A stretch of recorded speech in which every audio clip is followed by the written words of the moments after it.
What if I told you that every compliment you've ever received has made you weaker, not stronger, weaker?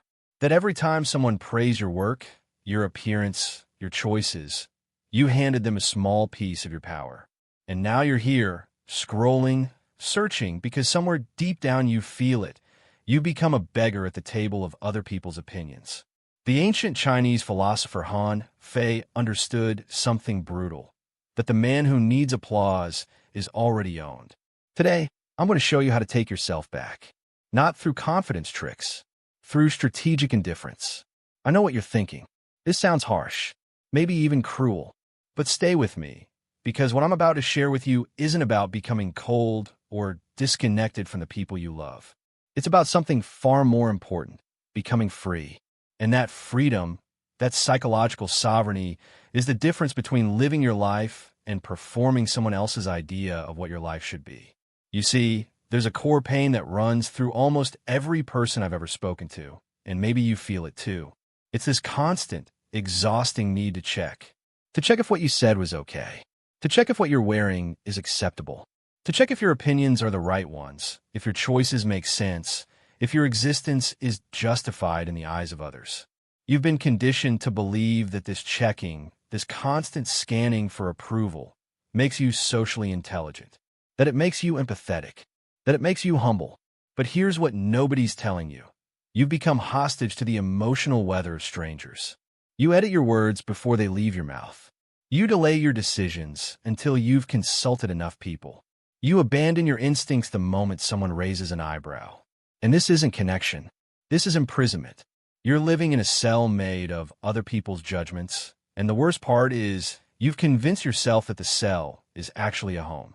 Now, most self-help will tell you to build confidence, to love yourself first, to stand in front of a mirror and repeat affirmations until you believe them. And look, I'm not saying those things are useless, but they're cosmetic surgery on a structural problem. It's like putting a fresh coat of paint on a house with a cracked foundation. It might look better for a while, but the fundamental issue remains. Han Fei's approach is different. It's architectural. He doesn't teach you to overcome your need for validation. He teaches you to eliminate the need entirely by restructuring how you source your sense of self. And here's the reframe that changes everything. Approval seeking isn't low self-esteem. It's outsourced authority. You've hired other people to tell you who you are. You've given them the job of validating your existence, and then you wonder why you feel so powerless. Think about that for a moment. Really think about it. Every time you post something on social media, and then check back 20 times to see who liked it, you're asking strangers to tell you if your thought was worthwhile. Every time you're in a conversation and you modify your opinion based on how the other person is reacting, you're saying, your judgment is more real than my experience. Every time you make a decision and then immediately seek reassurance that it was the right one, you're treating yourself like a child who needs permission to exist. And the tragedy is, you've been doing this for so long that you don't even recognize it anymore.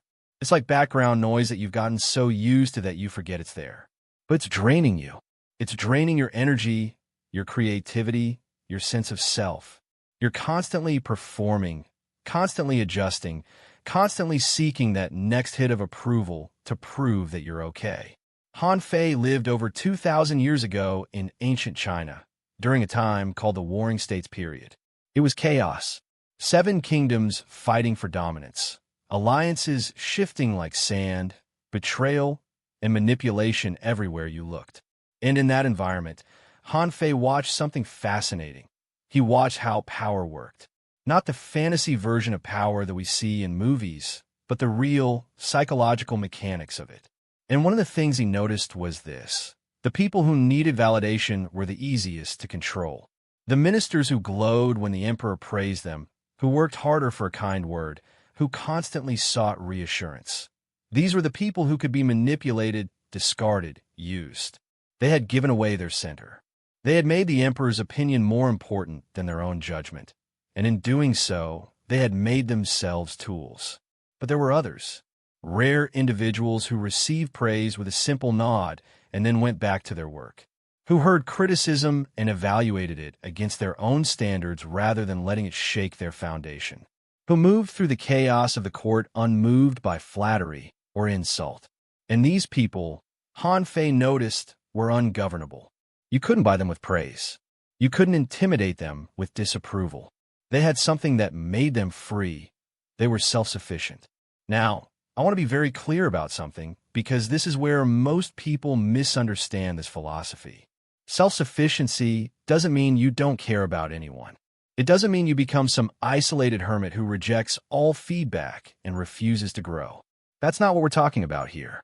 What we're talking about is who gets to be the ultimate authority in your life. Who gets the final vote? Right now, for most people, that vote is distributed among dozens, maybe hundreds of people. Your parents get a vote. Your boss gets a vote. Your friends get votes. That person you went to high school with who you haven't seen in 10 years, but who might see your social media posts, they get a vote too. And you're exhausted because you're trying to win an election that has no end date and keeps adding new voters. Han Fei is saying, take the vote back. All of it. Consolidate authority. Not because other people's perspectives don't matter, but because you need to be the one who decides which perspectives matter and why. You need to be the filter, not the sponge.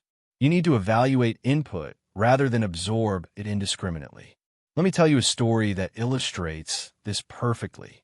Han Fei wrote about an emperor who wanted to understand who among his ministers was truly loyal and who was simply performing loyalty. So he conducted a test. He began praising one particular minister lavishly in public. He would compliment his work, his wisdom, his dedication. He would single him out in front of the entire court and shower him with approval. And the minister? He glowed. You could see it happening in real time. He stood a little taller. He smiled more. He started working even harder, but not in the same way he had worked before. Before, his work had a certain quality to it, a certain independence. But now, everything he did was oriented toward getting more of that praise. He would constantly glance at the emperor during meetings, checking for reactions. He would modify his suggestions based on tiny shifts in the emperor's expression.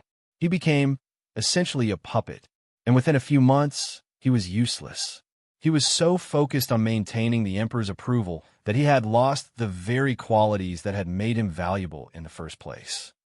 But there was another minister who received the same treatment. The emperor praised him just as lavishly, just as publicly. And this minister's response was completely different. He nodded.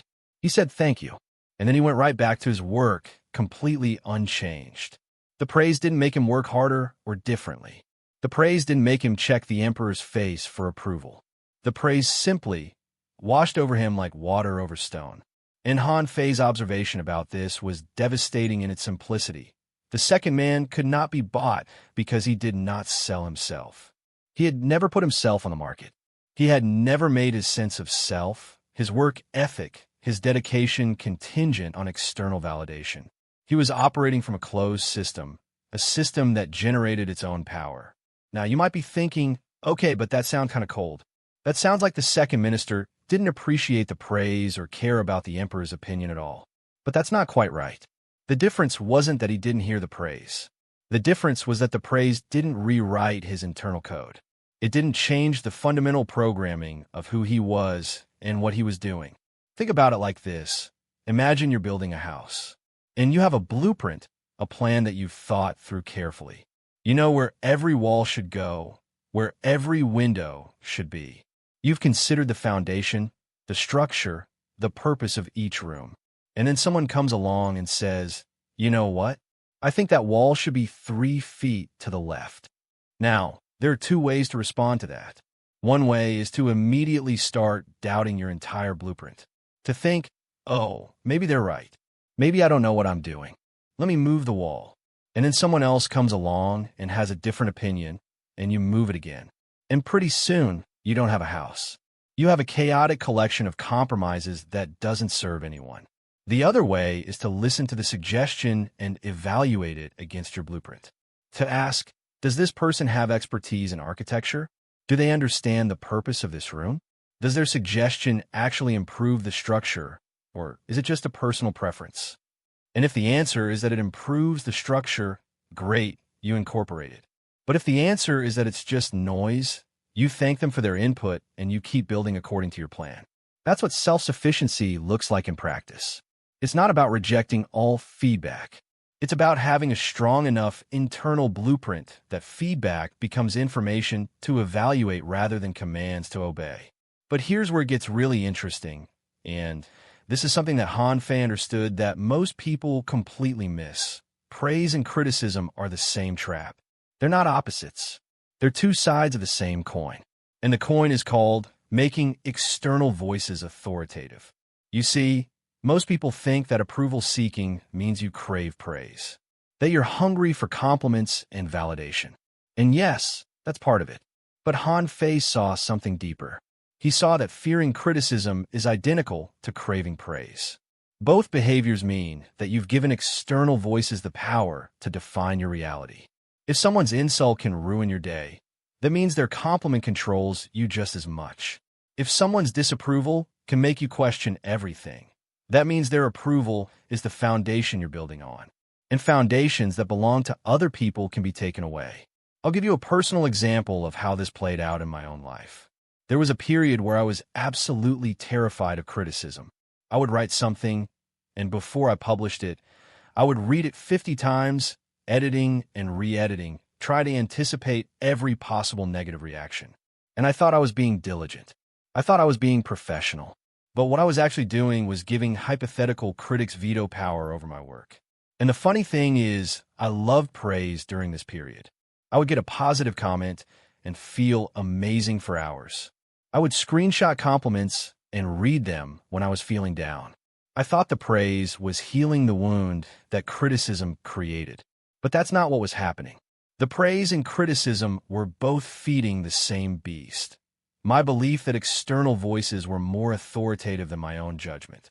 And then I read Han Fei's writings on self-sufficiency, and something clicked. He said, "The self-sufficient man is unmoved by praise or blame, for he has built a fortress that neither requires the first nor fears the second."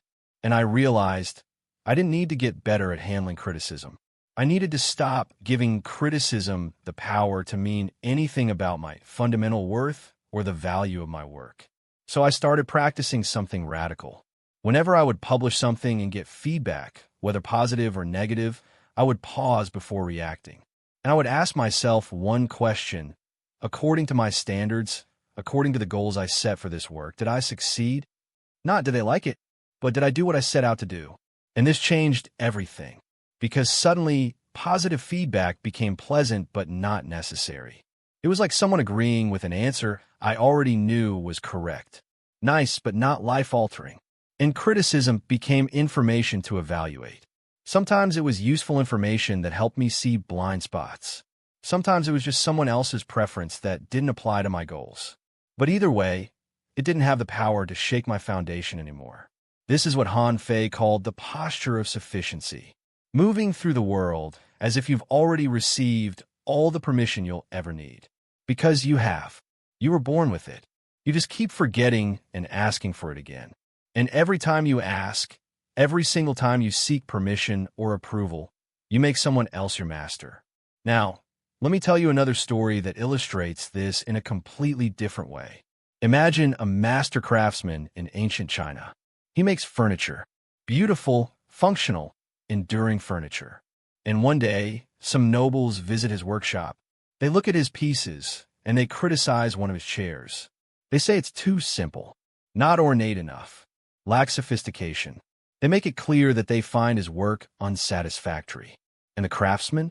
He doesn't defend it. He doesn't argue. He doesn't try to explain his choices or convince them that they're wrong.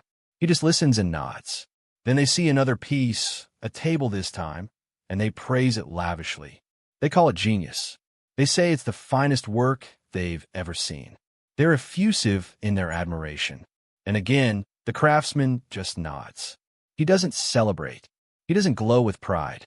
He doesn't start making more tables just like that one to chase more praise. Why? What's going on here? Is he just emotionless?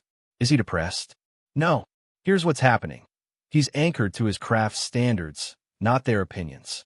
His validation comes from whether the joint holds, whether the finish endures, whether the piece serves its purpose over decades.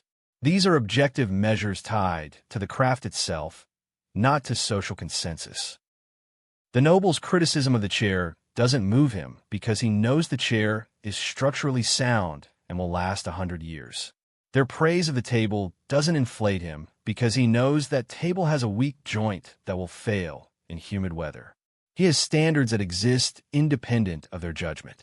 Han Fei observed this pattern in the craftsmen and artisans he studied, and he wrote, "The artisan who works for applause creates beauty that fades when the audience leaves. The artisan who works for the work creates beauty that outlasts dynasties." Think about what that means for your life right now. What are you creating for applause? What decisions are you making? What paths are you choosing? What version of yourself are you presenting because you're working for an audience? And what would change if you were working for the work itself?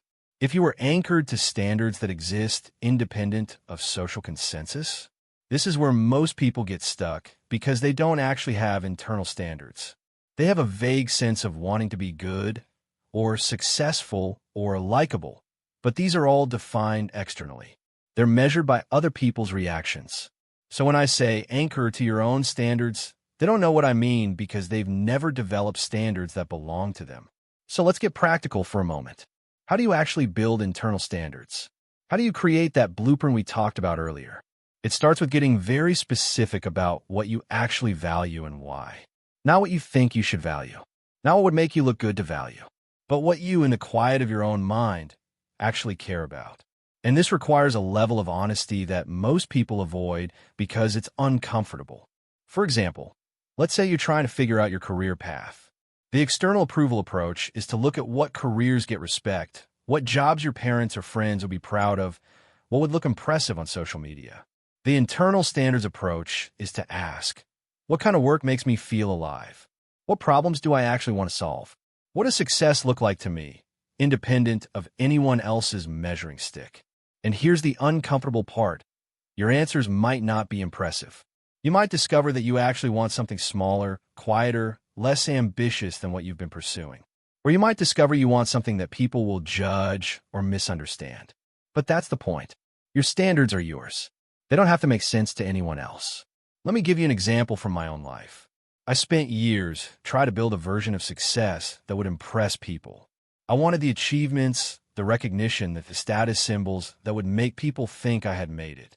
And I was miserable, not because those things are inherently bad, but because they weren't actually my goals. They were goals I had borrowed from the culture around me.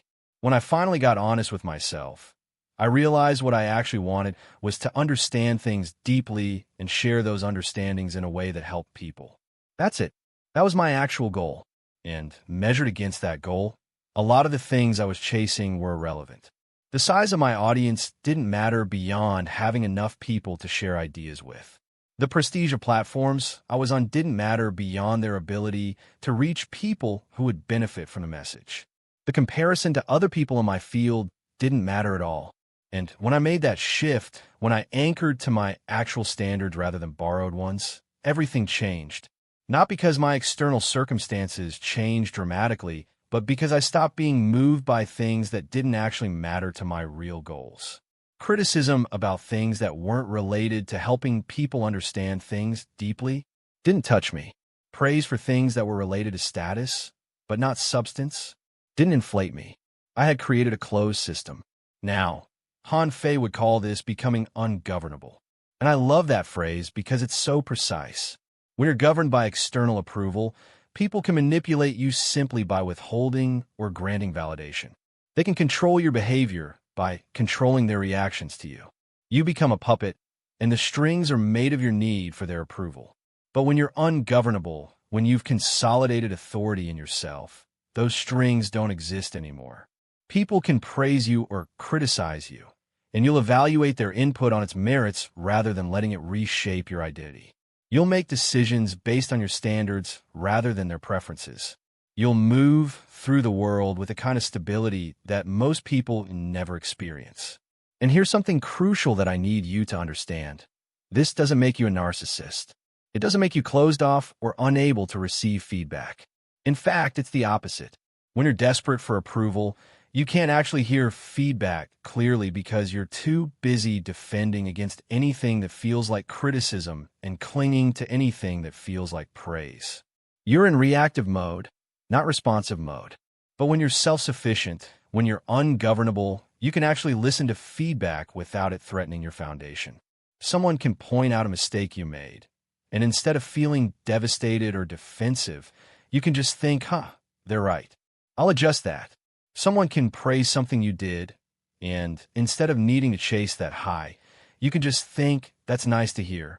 Now, back to work. Han Fei distinguished between being responsive and being reactive.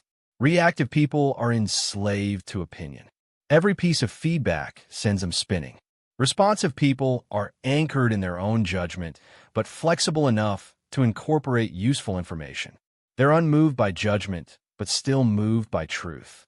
Let me paint you a picture of what this looks like in everyday life, because I think that's where this philosophy really matters. Imagine you're at a family gathering, and someone makes a comment about your life choices. Maybe it's about your career, your relationship status, your appearance, whatever. In your old mode, the approval-seeking mode, that comment would land like a punch. You would feel defensive, or ashamed, or angry.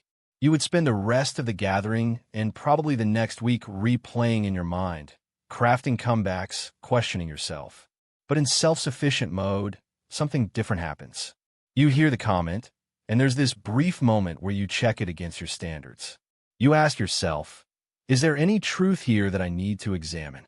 If yes, you make a note to think about it later. If no, it just slides off. You might respond politely. You might even engage with their perspective out of curiosity, but the comment doesn't have the power to shake you because you're not outsourcing your sense of self-worth to their opinion. Or imagine you post something online and it doesn't get the engagement you expected. In approval-seeking mode, this feels terrible. You start questioning whether what you said was valuable, whether people like you, whether you're doing something wrong. You might delete the post. You might change your whole approach based on this one piece of data. But in self-sufficient mode, you evaluate it differently. You ask, did I say what I meant to say? Did I share something true or useful? If yes, then the lack of engagement is just information about algorithms or timing or audience, but it's not information about your worth or the value of your thoughts. You keep going unshaken. This is what freedom looks like. Not the absence of other people or their opinions, but the absence of being controlled by those opinions. You're free to consider them, free to engage with them, free to learn from them, but you're not enslaved to them. Now, I want to address something that might be bothering you as you listen to this, because I know how people's minds work. You might be thinking, this sounds great in theory, but isn't there something valuable about caring what people think? Isn't that what makes us social creatures? Isn't that what allows us to have empathy and connection? And you're right to ask that question, because there's a real danger in misunderstanding this philosophy. The danger is that people here stop seeking approval, and they think it means become a selfish asshole who doesn't care about anyone. That's not what we're talking about. Let me be very clear about the distinction. Caring about people is not the same as needing their approval. Empathy is not the same as people-pleasing. Connection is not the same as performance. When you care about someone, you consider how your actions affect them. You listen to their needs. You try to understand their perspective. This is healthy and necessary for relationships. But when you need their approval, you're not actually seeing them clearly. You're seeing them as judges, as gatekeepers of your worth. You're not thinking, how does this affect them? You're thinking, what do they think of me? There's a huge difference. Real empathy actually requires self-sufficiency. Because if you're desperately seeking approval, you can't afford to see people clearly. You have to see them as either sources of validation or threats to your self-image. You can't afford to hear their real perspective if it might mean they disapprove of you. So you're constantly managing their perception rather than actually connecting with them. But when you're self-sufficient, when you're not needing their approval, you can actually see them as they are. You can hear their criticism without it destroying you, which means they can be honest with you, which means you can actually grow. You can hear their needs without feeling like meeting those needs means you're losing yourself. You can disagree with them without it being a catastrophe because your relationship isn't built on constant agreement and validation. Han Fei observed this in the courts. The ministers who were desperate for approval were actually the worst at building genuine relationships with the emperor. They were always performing, always managing perception, always anxious.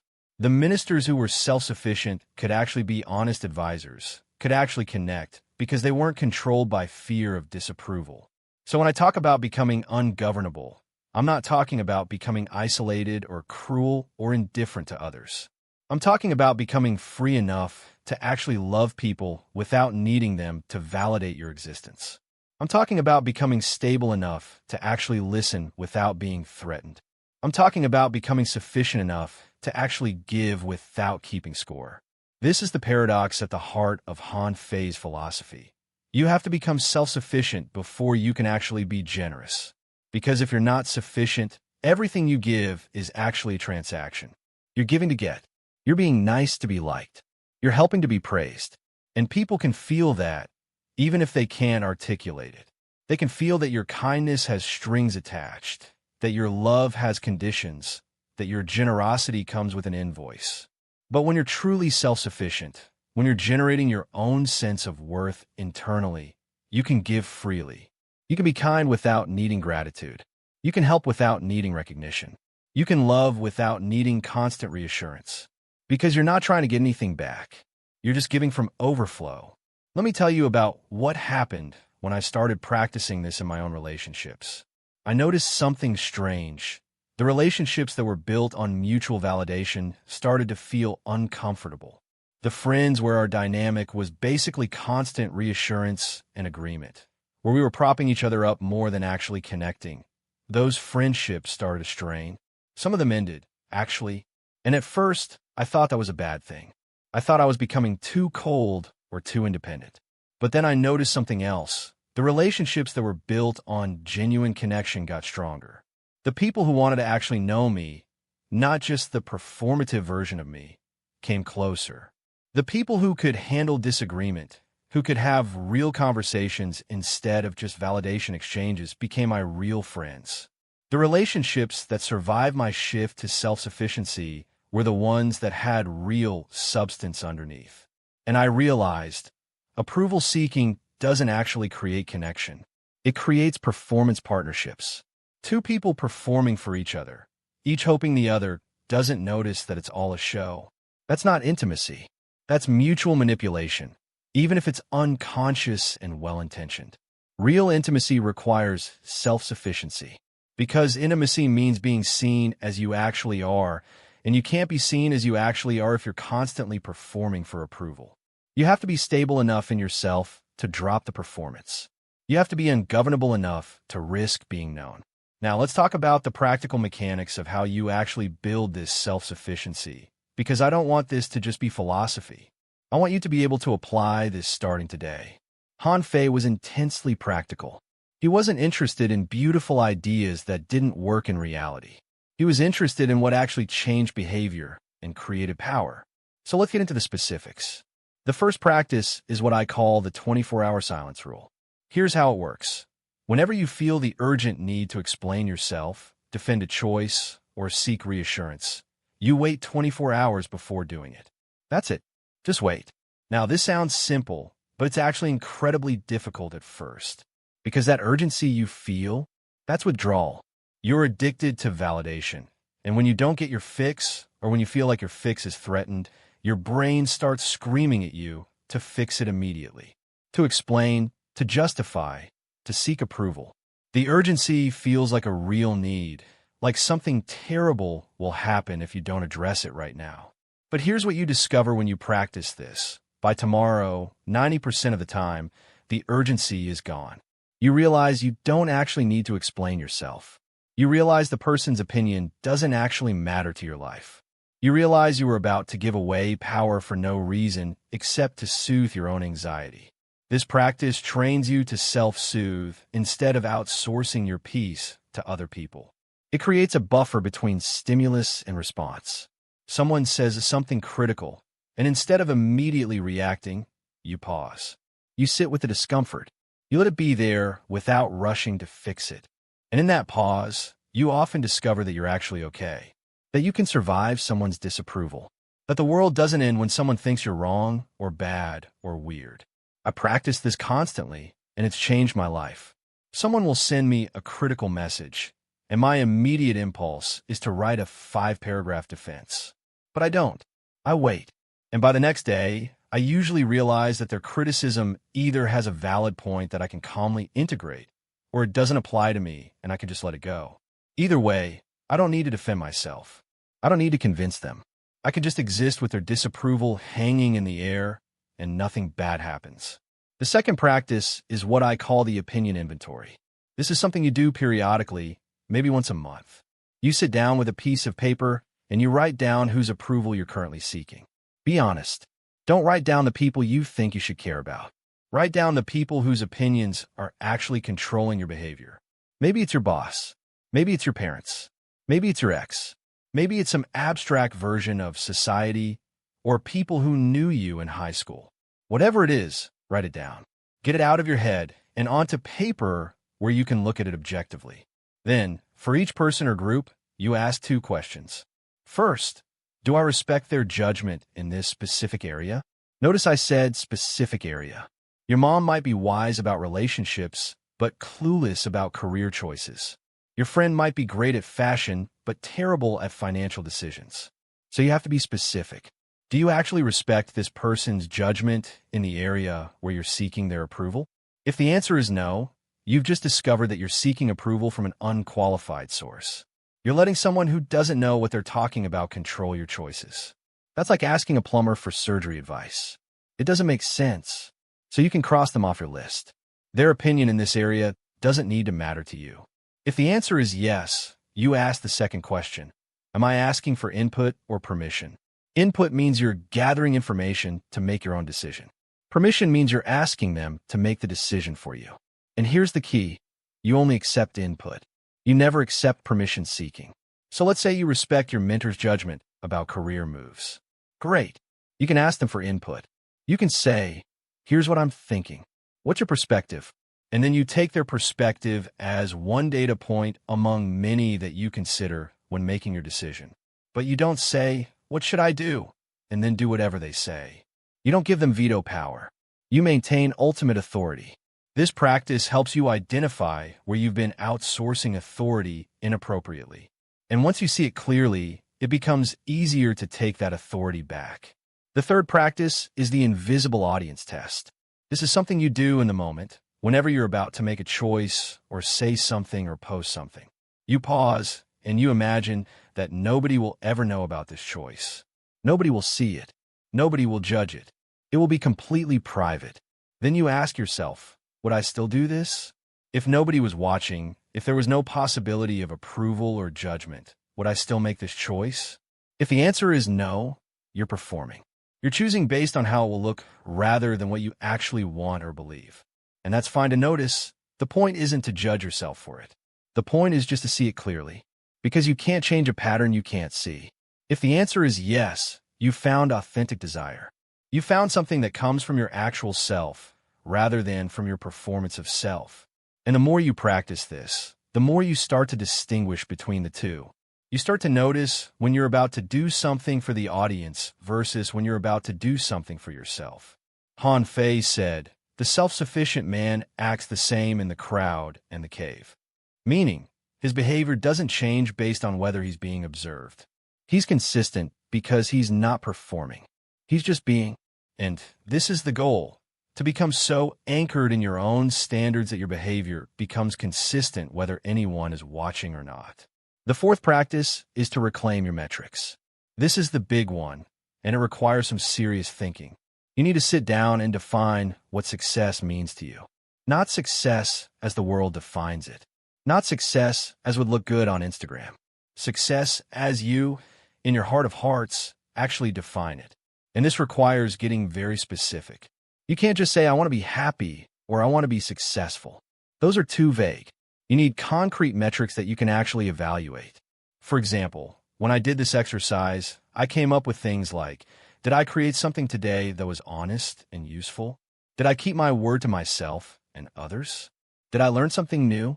Did I treat the people I care about with respect and presence? These are my actual metrics. They're not impressive. They're not going to win me any awards. But they're mine, and they're things I can actually measure and control. And when I evaluate my day or my week or my year against these metrics, I get a clear answer about whether I'm succeeding according to my own standards.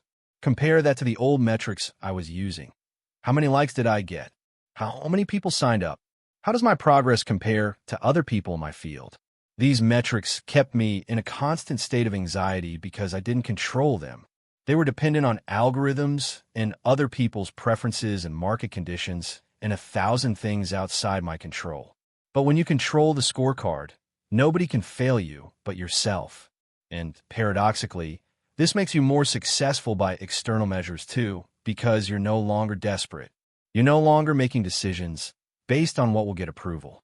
You're making decisions based on what actually works, what actually creates value, what actually aligns with your goals. And that clarity tends to produce better results. Now, I want to talk about something that Han Fei understood that's especially relevant today, the performance trap of social media. Because this is where approval seeking has become industrialized. It's where the mechanisms that used to operate in the background of social interaction have been made explicit, gamified, turned into a system that's designed to make you addicted to validation. Every platform is essentially an approval-seeking machine. You post something, and within seconds, you get data about how many people approved. The likes, the comments, the shares, they're all validation hits delivered directly to your brain. And the platforms are designed this way on purpose because validation seeking keeps you coming back.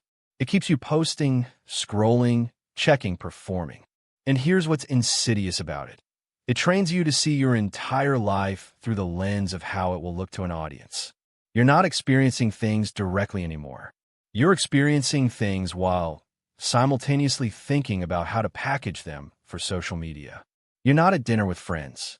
You're at dinner with friends while thinking about what photo to post about it. You're not accomplishing something. You're accomplishing something while planning the caption.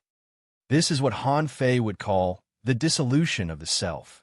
You become so focused on the performance that you've lost touch with the actual experience. You've become a composite of other people's preferences rather than an actual person with actual preferences. And the tragedy is that most people don't even realize this is happening. They think they're just sharing their lives. They think they're just staying connected. But what they're actually doing is outsourcing their sense of reality to an audience. They're letting the number of likes determine whether a moment was valuable. They're letting comments determine whether their thoughts were valid. They're letting the performance of life replace the actual living of life. I see this all the time, and it breaks my heart.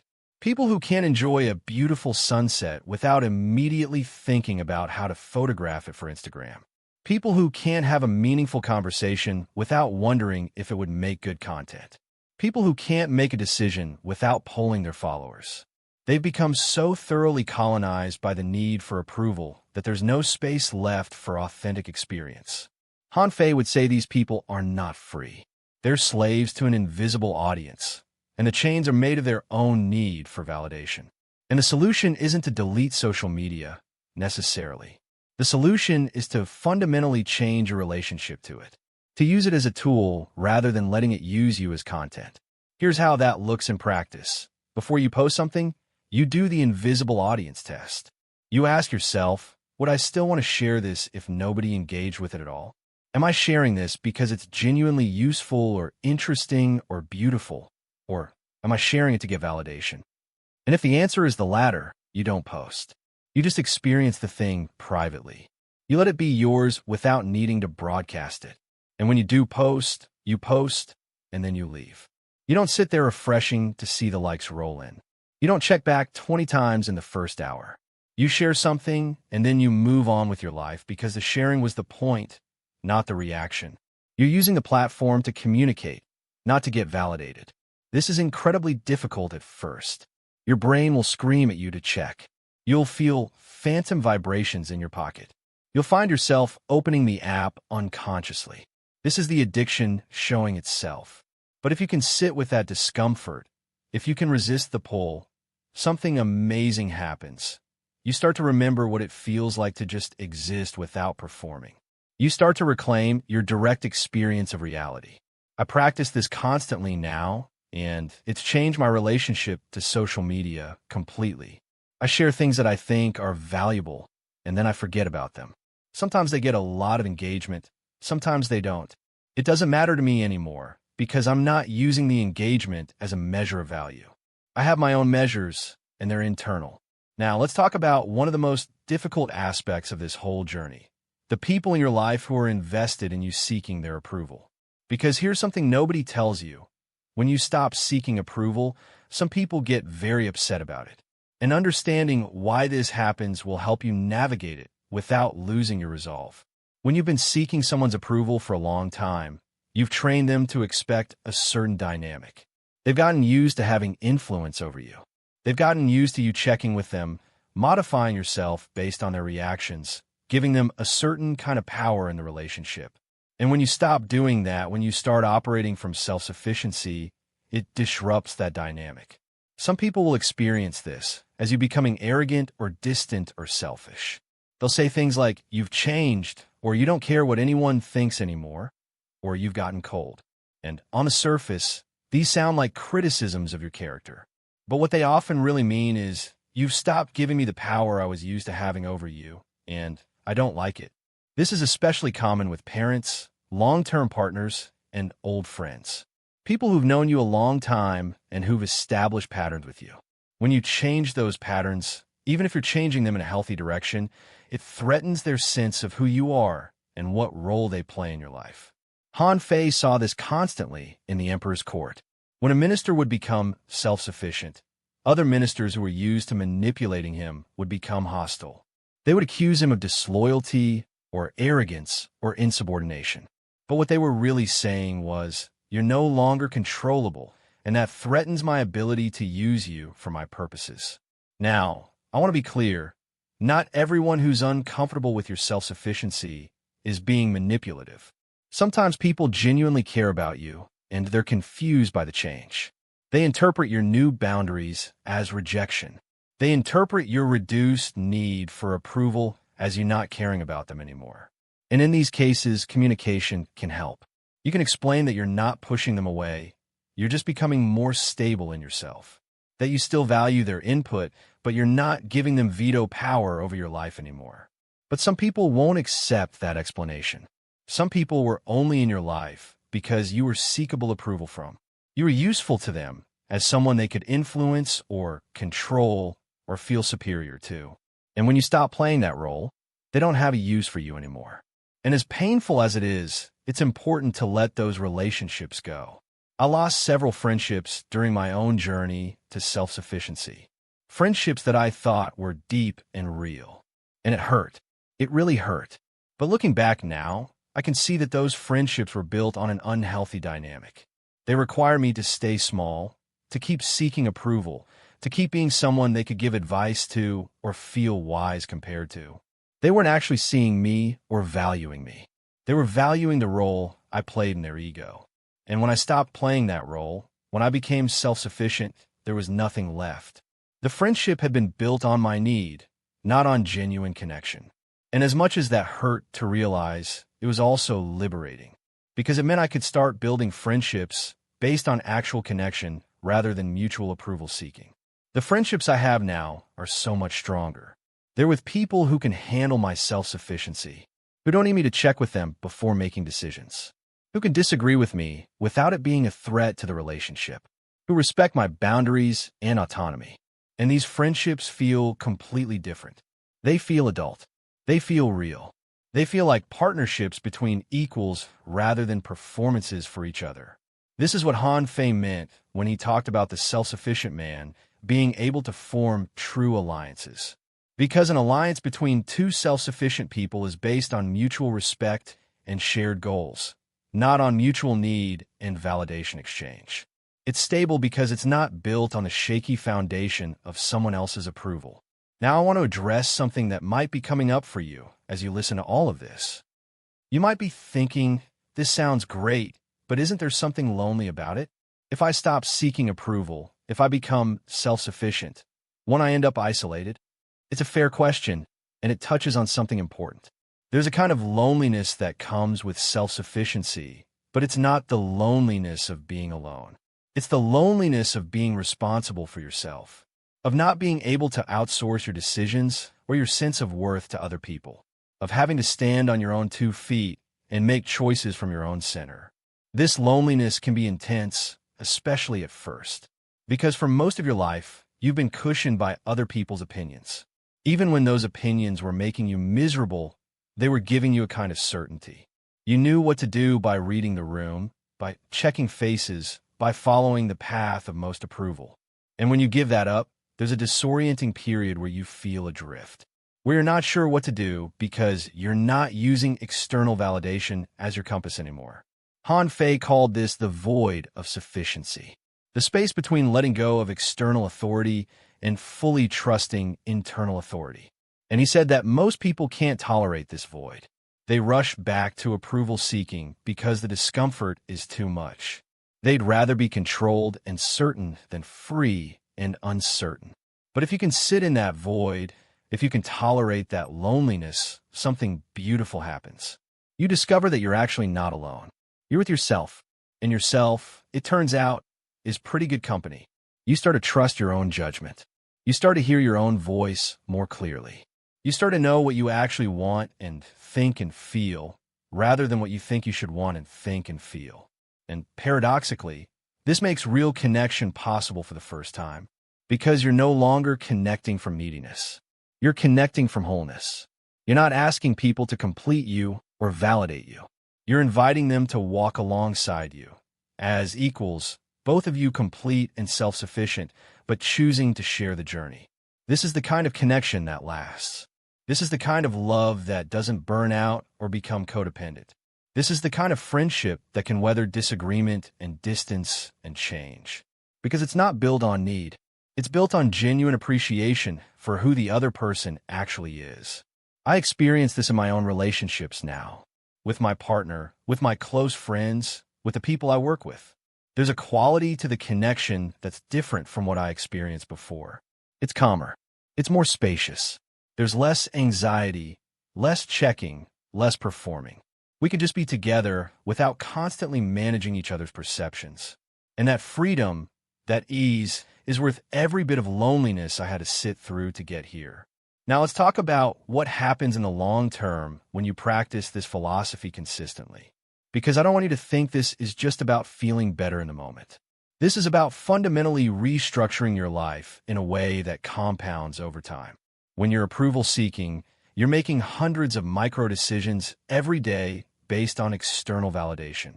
What to wear, what to say, what to post, what job to take, what hobbies to pursue, what opinions to express. And each of these decisions takes you slightly off your actual path. They're like tiny course corrections that, over time, add up to you being in a completely different place than where you actually wanted to go. You wake up at 40, 50, 60, and you realize you've been living someone else's life. You've been following a path made of other people's expectations and judgments. You have the career that looked good, not the one you actually wanted. You have the lifestyle that was impressive, not the one that actually fit you. You have the relationships that were socially acceptable, not the ones that were actually nourishing. This is the long-term cost of approval seeking. It's not just that you feel anxious day to day. It's that you end up living the wrong life entirely. You end up being a character in someone else's story rather than the author of your own. But when you practice self-sufficiency consistently, the opposite happens. Each micro-decision starts to align with your actual values and desires. Each choice takes you closer to your actual path. And over time, these small alignments compound into a life that actually fits you. A life that feels like yours. You wake up and you're doing work you actually care about, not work that impresses people. You're in relationships that actually nourish you, not relationships that look good on paper. You're pursuing interests that genuinely engage you, not interests that make you seem interesting. You're living from the inside out rather than the outside in. This is what Han Fei meant by the compound power of sufficiency. Each act of self-sufficiency builds on the previous one. Each time you make a decision from your own center rather than seeking approval, you strengthen that center. You make it easier to do it again next time. You build momentum in the direction of your actual life rather than your performed life. And the beautiful thing is you don't have to get perfect. You don't have to become completely ungovernable overnight. Even small acts of self-sufficiency create this compounding effect. Every time you catch yourself seeking approval and pause instead, you're training the muscle. Every time you make a choice based on your own standards rather than someone else's opinion, you're laying another brick in your foundation. I've been practicing this for years now, and I can see the compound effect clearly. Decisions that would have paralyzed me 5 years ago are easy now. Criticism that would have devastated me doesn't land anymore. Situations that would have sent me into approval-seeking spirals just roll off. Not because I've become cold or disconnected, but because I've built such a strong internal foundation that external validation just doesn't have the same power anymore. And my life looks completely different as a result. I'm doing work that actually matters to me, regardless of whether it's the most prestigious or lucrative option. I'm saying no to opportunities that would impress people but wouldn't actually serve my goals. I'm speaking honestly even when it might make people uncomfortable. I'm living for my actual values rather than performing values that look good. This is freedom, real freedom. Not the fantasy version where you do whatever you want without consequences, but the real version where you're guided by your own compass rather than blown around by everyone else's opinions. Where you're the author of your life rather than a supporting character in someone else's story. Now, I want to give you a very specific example of how this plays out in one of the most approval-seeking environments that exists, the workplace. Because this is where a lot of people struggle. They can imagine being self-sufficient in their personal lives, but at work, it seems impossible. There are hierarchies, there are performance reviews, there are bosses whose approval directly affects your livelihood. How can you be self-sufficient in that environment? Han Fei actually has a brilliant answer to this, and it comes from his observations of how power worked in the emperor's court. He noticed that the ministers who were most successful in the long term weren't the ones who were constantly seeking the emperor's approval. They were the ones who focused on being excellent at their actual work. Here's the distinction. Approval-seeking employees focus on managing perception. They're constantly worried about how they look, what their boss thinks of them, whether they're being seen in the right way. They spend enormous energy on impression management. They volunteer for highly visible projects, even if they're not the most important ones. They speak up in meetings to sound smart rather than to contribute value. They're playing politics. Self-sufficient employees focus on creating actual value. They ask, what does this organization actually need? What problems can I actually solve? What can I contribute that will actually matter? And then they do that work, regardless of whether it's visible or appreciated in the moment. They're playing a different game entirely. And here's what's fascinating. In the short term, the approval seekers often look better. They're more visible, they're better at self-promotion, they get credit for things. But in the long term, the self-sufficient employees build something real. They build a reputation based on actual competence rather than perception management. They become genuinely valuable rather than just appearing valuable. Han Fei observed that emperors eventually learned to see through performance. They learned to distinguish between ministers who were good at looking good and ministers who were actually effective. And the ministers who lasted, who had real power and influence, were always the latter. The performers got discarded as soon as the emperor saw through them. The same thing happens in modern workplaces. Bosses eventually learn to see through impression management. They start to value the people who are actually getting things done over the people who are just good at talking about getting things done. And if you're focused on being actually excellent rather than appearing excellent, you end up in a much stronger position. But even more importantly, when you're self-sufficient at work, you're not held hostage by your boss's approval. You can evaluate feedback objectively. You can disagree respectfully when you genuinely think something is a bad idea. You can leave if the environment becomes toxic because your sense of self isn't dependent on this particular job or this particular boss thinking you're great. I've seen this play out in my own work life over and over. Early in my career, I was desperate for my boss's approval. I would work late to be seen working late. I would modify my opinions based on what I thought they wanted to hear. I would volunteer for projects I didn't care about just to stay visible. And I was exhausted and miserable, and my actual work suffered because I was spending so much energy on performance. When I shifted to self-sufficiency, everything changed. I started focusing on what actually needed to be done rather than what would look good. I started speaking honestly in meetings rather than politically. I started saying no to projects that didn't make sense just because they were high profile. And my boss's reactions were surprising. They respected me more, not less, because I had become actually valuable rather than just appearing valuable. This doesn't mean you ignore workplace politics entirely. You still need to understand the dynamics, navigate relationships, communicate effectively. But you're doing it from a position of sufficiency rather than need. You're choosing how to engage rather than being controlled by fear of disapproval. Let me tell you about one specific moment that crystallized this for me. I was in a meeting where my boss proposed a strategy that I thought was fundamentally flawed. Olmi would have stayed silent or found a diplomatic way to agree while trying to subtly shift things. Because disagreeing meant risking disapproval, and I couldn't afford that. But self-sufficient me did something different. I said, clearly and respectfully, I think there's a significant problem with this approach, and here's why. And I laid out my reasoning. And there was this moment of tension where I could feel everyone waiting to see how the boss would react. And I realized I was completely calm. I wasn't afraid, because I wasn't seeking approval. I was contributing my actual best thinking, and whether they accepted it or not didn't change my sense of myself or my value. As it turned out, the boss thought about it and agreed with me. The strategy got modified. But here's the thing. Even if he had disagreed, even if he had been annoyed, I would have been okay. Because I wasn't using his approval as the measure of whether I had done the right thing. I was using my own standards. Did I think clearly? Did I communicate clearly? Did I contribute honestly? The answer to all three was yes, which meant I succeeded according to my metrics, regardless of the outcome. That's what self-sufficiency at work looks like. It's not about being difficult or uncooperative.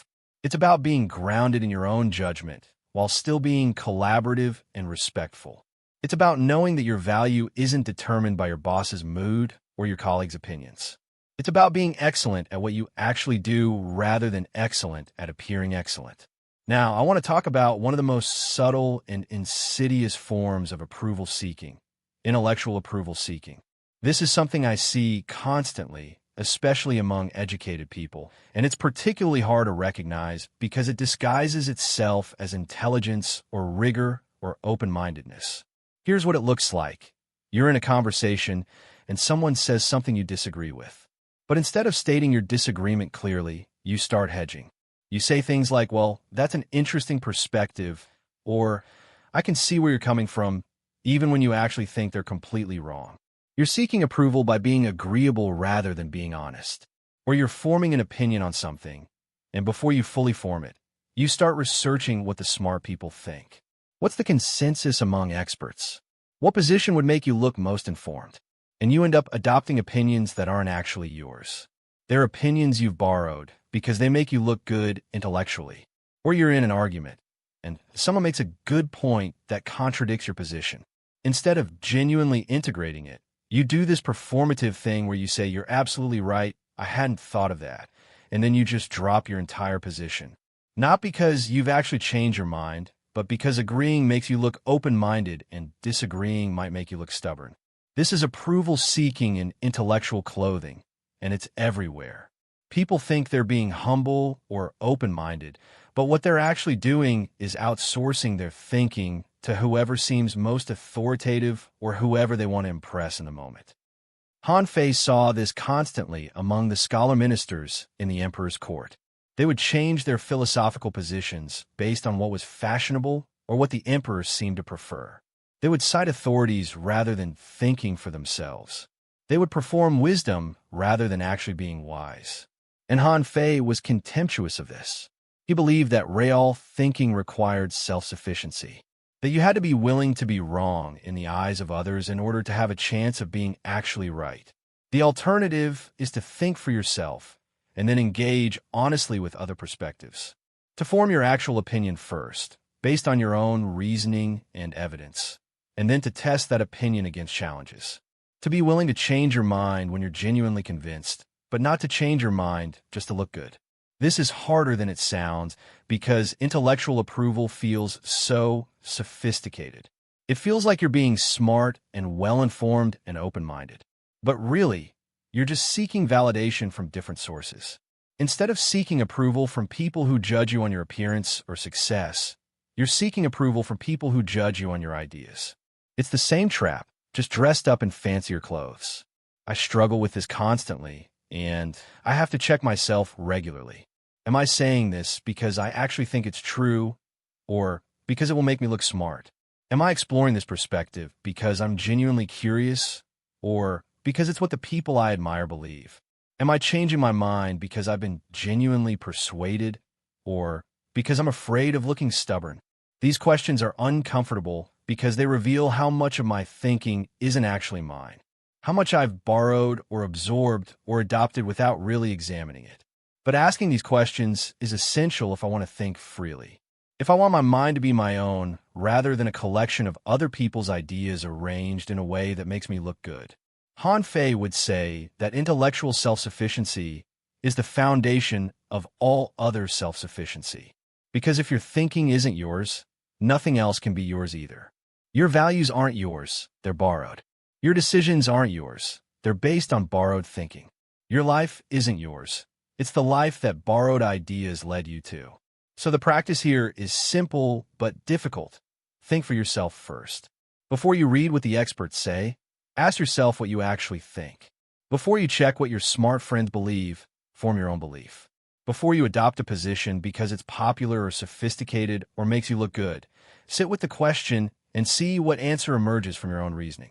And then, once you have your own thinking, engage with other perspectives genuinely. Not to look open-minded, but to actually test your ideas. Be willing to change your mind when you encounter better reasoning or better evidence. But make sure you're actually being persuaded, not just performing agreeability to seek intellectual approval. This creates thinking that's yours, ideas that you actually believe rather than ideas you're borrowing to look good. And when you speak from that place, there's a quality to it that's unmistakable. You sound different. You sound real. Because you're not performing intelligence. You're just thinking out loud. Now we're going to talk about something that might be the hardest part of this entire philosophy. What happens when you become self-sufficient and then life punishes you for it? Because this happens. It definitely happens. You stop seeking approval. You start living from your own center, and then sometimes things get worse before they get better. Maybe you lose relationships that were built on your approval seeking. Maybe you miss opportunities that would have come from playing politics. Maybe people interpret your self-sufficiency as arrogance and turn against you. Maybe you make a decision based on your own judgment and it turns out badly. And in those moments, there's this intense temptation to go back to approval seeking. To think, see, this self-sufficiency thing doesn't work. I should have just played along. Han Fei anticipated this. He knew that the path to self-sufficiency often involves short-term pain. He wrote about ministers who stopped seeking the emperor's approval and were punished for it, at least initially. Some were demoted. Some were exiled. Some lost their influence. And he said that these men faced a choice: go back to seeking approval and regain their security, or maintain their self-sufficiency and endure the consequences. The ones who went back to approval-seeking regained their positions, but they had proven that they could be controlled. They had shown that their self-sufficiency was conditional, that it disappeared under pressure. And they spent the rest of their careers as tools, used by whoever knew how to manipulate them with approval and disapproval. The ones who maintained their self-sufficiency despite the consequences eventually built something different. They built a reputation for being ungovernable, which meant people stopped trying to govern them. They built relationships based on respect rather than control. They built a life that was actually theirs, even if it cost them in the short term. This is the test that most people fail. They can be self-sufficient when it's easy, when it's working out for them. But when self-sufficiency costs them something, when it creates real consequences, they fold. They go back to seeking approval because it's safer, because it's easier, because the pain of being free is too much to bear. I've faced this test multiple times in my own life, and I can tell you, it's brutal. There was a time when I lost a significant professional opportunity, because I refused to compromise on something that mattered to me. I could have just gone along, performed agreement, gotten the opportunity, but I didn't because it would have violated my actual values. And I lost the opportunity, and for months afterward, I questioned whether I had made the right choice. There was another time when I set a boundary with a family member, and it damaged the relationship badly. I could have just kept seeking their approval, kept being who they wanted me to be. But I didn't because I had decided that I was going to be myself, even if it meant losing relationships. And I did lose that relationship, at least the version of it that existed before. And that hurt. It hurt so much. In both cases, there was this voice in my head saying, "See, you should have just played along. You should have just given them what they wanted.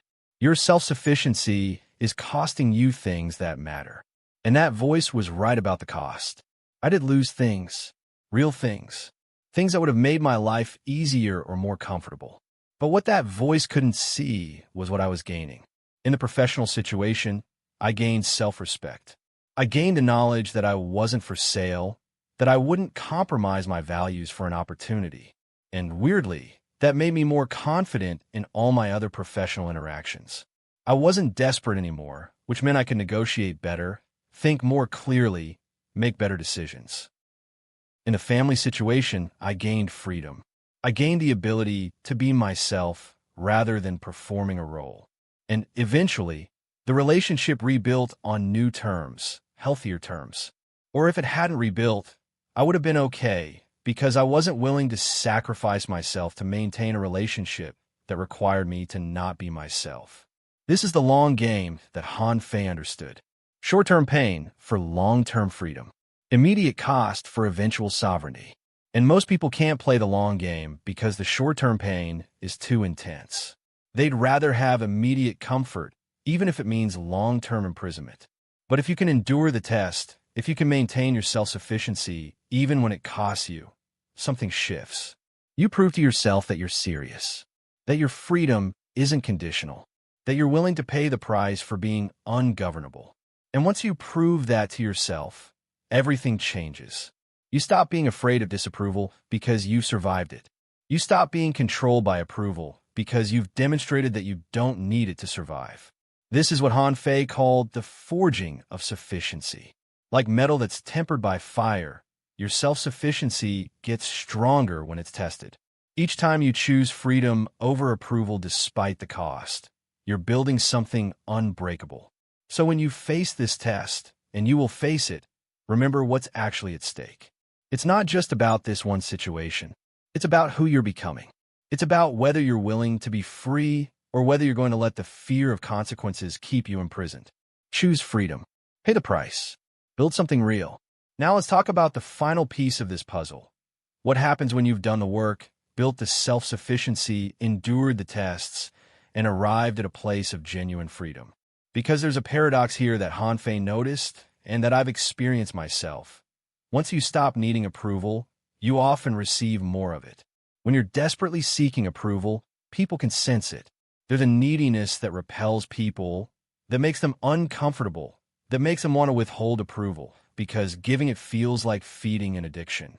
But when you genuinely don't need approval, when you're self-sufficient and stable, people are naturally drawn to that. They want to approve of you precisely because you don't need them to.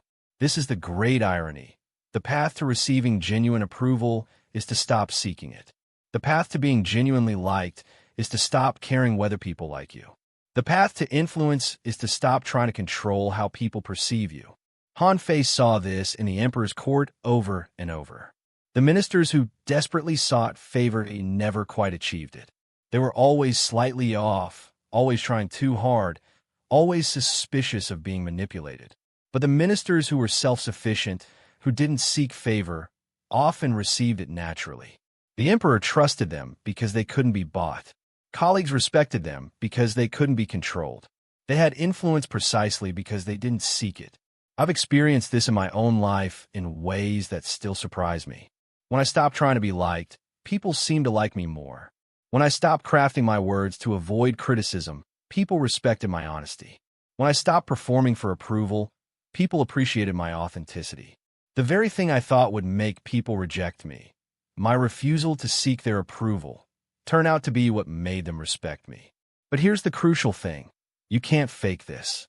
You can't strategically stop seeking approval in order to receive more approval. That's just approval seeking in disguise. It's a more sophisticated performance, but it's still a performance, and people will sense it eventually. The paradox only works when it's genuine, when you truly don't need the approval, when you're so anchored in your own sufficiency that other people's opinions are just interesting data rather than determinants of your worth. That's when people feel safe around you. That's when they trust you. That's when they naturally want to approve of you, not because you're seeking it, but because you've become genuinely approval-worthy.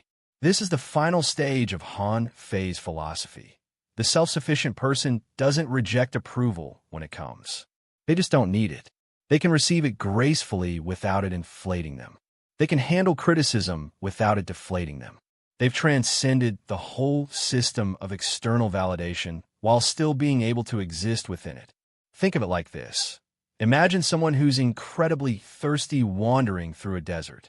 If they find water, they'll gulp it down desperately, and it still won't be enough. They'll always be looking for more water, always afraid of running out. Now imagine someone who's just had a full meal and is completely satisfied. If you offer them water, they might take a sip because it's pleasant, but they don't need it. They're not desperate. They're not afraid. They can take it or leave it. That's the difference between approval seeking and self-sufficiency. The approval seeker is always thirsty, always desperate, always afraid of running out. The self-sufficient person is already full. They can enjoy approval when it comes, but they don't need it. And that lack of neediness makes them free. So as you practice this philosophy, as you build your self-sufficiency, don't be surprised if paradoxically you start receiving more of what you've stopped seeking. Don't let that fool you into thinking the approval matters. It doesn't. What matters is that you've built something real inside yourself. A foundation that can't be shaken by praise or criticism. A sense of self that belongs to you and only you. Now we're coming to the end of this journey, and I want to bring it all together for you. I want to recap what we've covered and give you a clear picture of the transformation that's possible when you embrace Han Fei's code of self-sufficiency. You came here feeling trapped. Trapped in this invisible courtroom where everyone around you was a judge, where every moment was a performance, where you couldn't make a move without checking if it would be approved. You were exhausted from constantly scanning for reactions, editing yourself, seeking permission to exist. You were living in a prison made of other people's opinions, and you didn't know how to escape. We've walked through Han Fei's ancient system, and here's what you've learned. Validation is borrowed power. Every time you seek someone's approval, you're giving them authority over your reality. You're making their judgment more real than your experience. And over time, you've accumulated dozens or hundreds of people who have little pieces of your power, and you're left feeling powerless and uncertain because you've distributed your sovereignty everywhere except where it belongs, with yourself. You've learned that praise and criticism are the same trap. They're not opposites. They're two sides of the same coin called external validation. If someone's criticism can destroy your day, their praise controls you just as much. If you need approval to feel good, you'll fear disapproval just as intensely.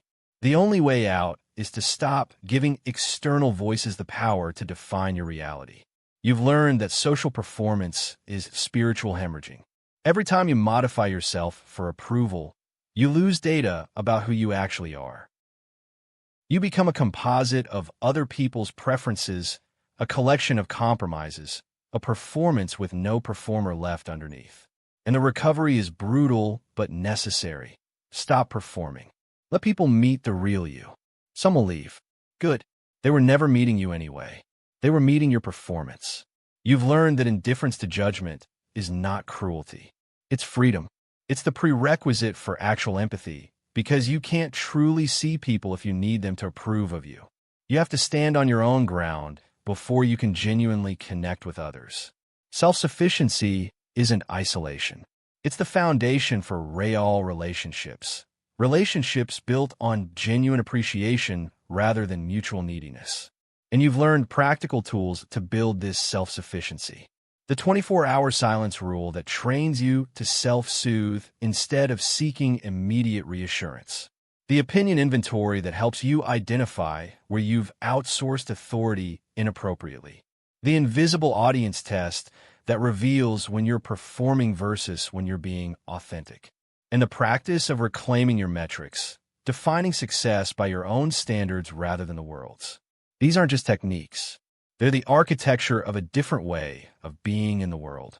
They're how you go from being a puppet controlled by the strings of other people's opinions to being a sovereign person who moves through life from their own center. And the transformation isn't just about feeling better, though you will feel better. It's not just about being less anxious, though you will be less anxious. It's about the compound effect over time. It's about waking up in 10 years and realizing you're living your actual life instead of a life constructed from other people's expectations. It's about being on your deathbed and knowing that you lived as yourself, that you made choices from your own values, that you didn't waste your one wild and precious life seeking permission to exist. This is what Han Fei understood that most philosophers miss. This isn't abstract wisdom. This is practical power. This is the difference between being governed and being free. And the beautiful, terrible truth is that the choice is entirely yours. Nobody can make you self-sufficient. Nobody can give you this freedom. You have to claim it. You have to take back the authority you've been giving away. You have to consolidate power in yourself rather than distributing it to everyone around you. And yes, it will cost you. It will cost you relationships that were built on your neediness. It will cost you opportunities that required you to perform. It will cost you the comfort of certainty that comes from just doing what people expect. But what you gain is worth infinitely more. You gain yourself. You gain the ability to live from the inside out rather than the outside in. You gain freedom. I want you to really sit with this for a moment. Close your eyes if you're in a place where you can do that safely. And imagine what your life would look like if you truly didn't need anyone's approval. If you made every decision from your own center. If you spoke your actual truth without checking faces for reactions. If you pursued what you genuinely wanted rather than what would impress people. If you were unmoved by praise or criticism because you had your own standards, your own measures, your own sense of who you are. How would you move through the world differently? What would you say that you're not saying now? What would you stop doing that you're only doing for approval? What would you start doing that you've been too afraid to try? Who would you be if you weren't performing for an audience? That person you're imagining? That's not some fantasy version of you. That's actually you. The real you underneath, all the performance and approval seeking and self-editing. And that person has been waiting your entire life for you to come home. They've been waiting for you to stop asking permission.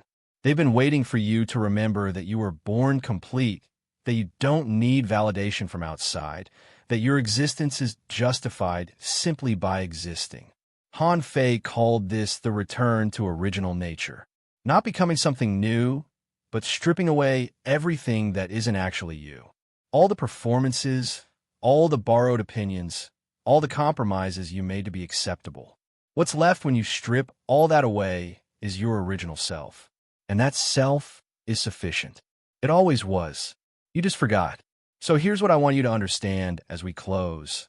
You are not waiting for permission. You never were. You've been complete this entire time, just surrounded by voices louder than your own. Today, you learn to lower the volume on the world and raise the volume on yourself. Not through arrogance, through accuracy, through seeing clearly that external validation is a trap that keeps you small and controlled and performing. You were born sufficient. You were born with everything you need to be fully yourself. You just forgot because the world trained you to seek approval from the moment you could understand language. Your parents wanted you to behave a certain way, so they gave approval when you did and withdrew it when you didn't. Your teachers wanted you to perform academically, so they praised achievement and criticized failure. Your peers wanted you to conform, so they included you when you did and excluded you when you didn't. Layer by layer, year by year, you learned that your worth was determined externally, that you needed permission to be yourself. But that was a lie, a well-intentioned lie, maybe a lie that helped create social order and cooperation, but a lie nonetheless. And now, as an adult, you have the power to see through it. You have the power to take back the authority you gave away. You have the power to become ungovernable. This doesn't mean you become an asshole. It doesn't mean you stop caring about people or considering their needs. It means you stop letting their opinions control you. It means you stop performing for approval and start living from authenticity. It means you become stable enough in yourself that you can actually love people freely without needing them to validate you. It means you become real. And being real is the most radical thing you can do in a world that's constantly trying to get you to perform. Being real is an act of rebellion. Being real is how you take your life back. So here's my invitation to you. Start small. Pick one area of your life where you're seeking approval. Maybe it's with your parents, maybe it's at work, maybe it's on social media. And in that one area, practice self-sufficiency. Use the tools we talked about. Do the 24-hour silence rule when you feel the urge to seek reassurance. Do the invisible audience test before you make choices. Start defining your own metrics for success in that area. And notice what happens. Notice how uncomfortable it is at first. Notice the withdrawal symptoms, the urge to check, the fear that something terrible will happen if you don't get approval. Sit with that discomfort. Let it be there. It's just your nervous system adjusting to a new way of being. It's not dangerous. It's just unfamiliar. And notice what happens after the discomfort passes. Notice how you start to feel more solid, more stable, more yourself. Notice how decisions get easier because you're not trying to please everyone. Notice how relationships shift. Some get stronger, some fall away, but the ones that remain feel more real. Notice how you start to trust yourself more. Notice how the opinion of others becomes information rather than commandments. And then, once you've built some self-sufficiency in that one area, expand. Take it to another area of your life, and then another. Layer by layer, area by area, take back the authority you've been giving away. Consolidate power in yourself. Become ungovernable. This is lifelong work. I don't want to pretend that you'll watch this video and suddenly be completely self-sufficient forever. That's not how it works. You'll slip back into approval seeking sometimes. You'll have moments where you desperately need someone to tell you you're okay. That's fine. That's human. The point isn't perfection. The point is direction. Are you moving towards self-sufficiency or away from it? Are you becoming more free or more controlled? That's what matters. And on the hard days when you're doubting yourself, when you're wondering if this whole self-sufficiency thing is worth it, when you're tempted to go back to seeking approval because it's easier and more comfortable, remember this. Every time you seek approval, you make someone else your master. Every time you let external validation determine your worth, you give away a piece of your sovereignty. Every time you perform instead of being real, you lose touch with who you actually are. You can't afford that anymore. You can't afford to waste any more of your life seeking permission to exist. You can't afford to get to the end of your days and realize you spent the whole thing performing for an audience that wasn't even paying attention. You can't afford to be anyone other than yourself. So be yourself. Be yourself loudly, quietly, proudly, humbly, however yourself shows up. But be yourself. Stop performing. Stop seeking approval. Stop asking permission. You already have all the permission you'll ever need. You were born with it. Now use it. I want to leave you with a mantra, something you can return to when you're struggling, when you're doubting, when you're feeling that pull to seek approval. Say this to yourself, out loud if you can, or in your mind if you need to. I am not broken. I have just been misled. I was taught to seek approval, and now I am unlearning that teaching. I was born complete. I was born sufficient. I was born free, and I am returning to that original state. I do not need anyone's permission to be myself. I do not need anyone's approval to make my choices. I do not need anyone's validation to know my worth. I am ungovernable. I am free. I am myself. Say that as many times as you need to. Write it down. Put it somewhere you'll see it. Let it remind you what you're building. Let it call you back when you stray. And if this message resonated with you, if something shifted inside you while you were listening, I want you to do something. I want you to leave a comment and tell me, what's one area where you've been seeking approval that you're ready to take back? What's one place where you're ready to stop performing and start being real? What's one decision you're ready to make from your own center rather than seeking permission? Write it down in the comments. Not because I need the engagement, though of course engagement helps more people find this message, but because naming it makes it real. Declaring it publicly makes you accountable. Sharing it creates connection with others who are on the same journey. So tell me, were you ready to become ungovernable? And if you want more messages like this, if you want more philosophy that's practical and profound, if you want more tools for becoming free, subscribe to this channel. Not because I need subscribers to validate me. I'm practicing what I preach here, but because you might need more reminders. You might need more tools. You might need more reinforcement as you do this difficult work of becoming self-sufficient in a world that profits from your approval seeking. The algorithm will bury this video if people don't engage with it. That's fine. I'm not making content for the algorithm. I'm making it for the people who need it. If that's you, help it find others who need it too. Like the video. Share it with someone who's trapped in approval seeking. Leave a comment.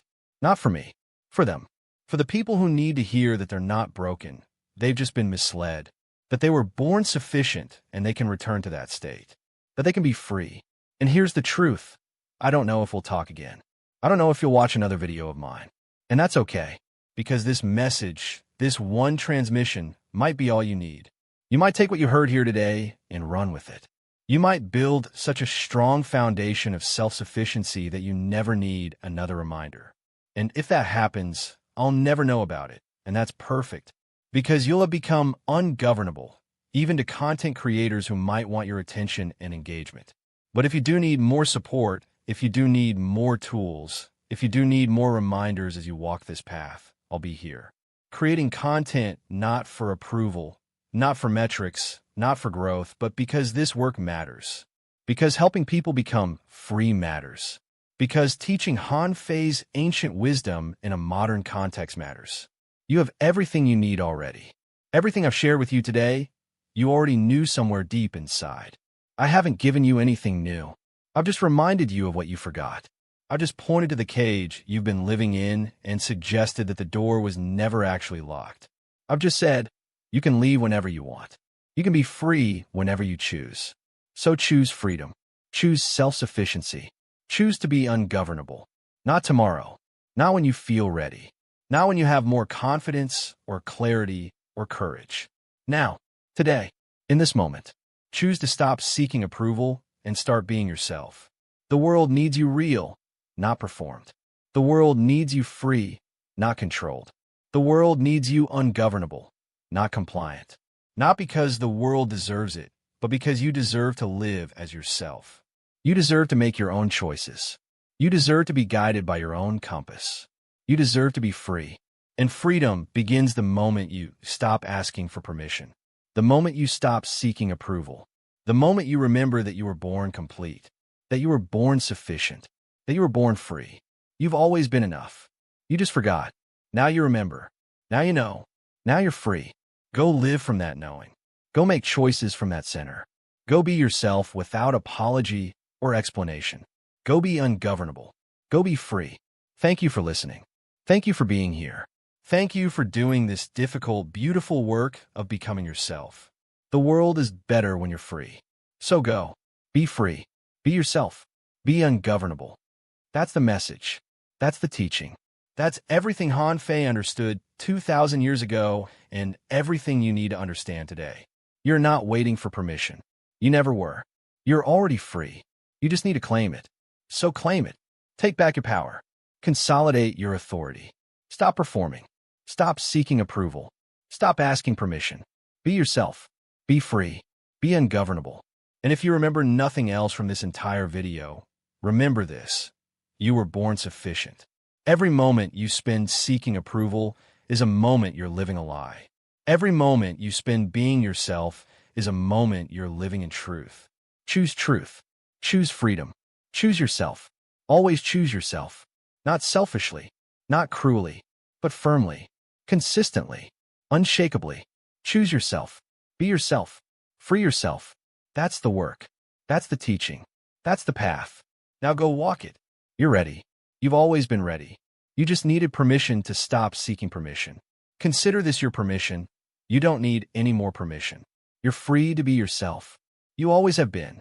Now act like it. Live like it. Be it. Go be free. Go be ungovernable. Go be yourself. I believe in you. But more importantly, I hope you're learning to believe in yourself. Not because I said so, Not because anyone said so, but because you've decided that your own judgment is enough, that your own standards are sufficient, that your own center is solid. You've got this. Not because you're special or chosen or better than anyone else, but because you're human, and every human has the capacity for self-sufficiency. It's your birthright. You just have to claim it. So go claim it. Go be free. Go be yourself. That's everything. That's the message.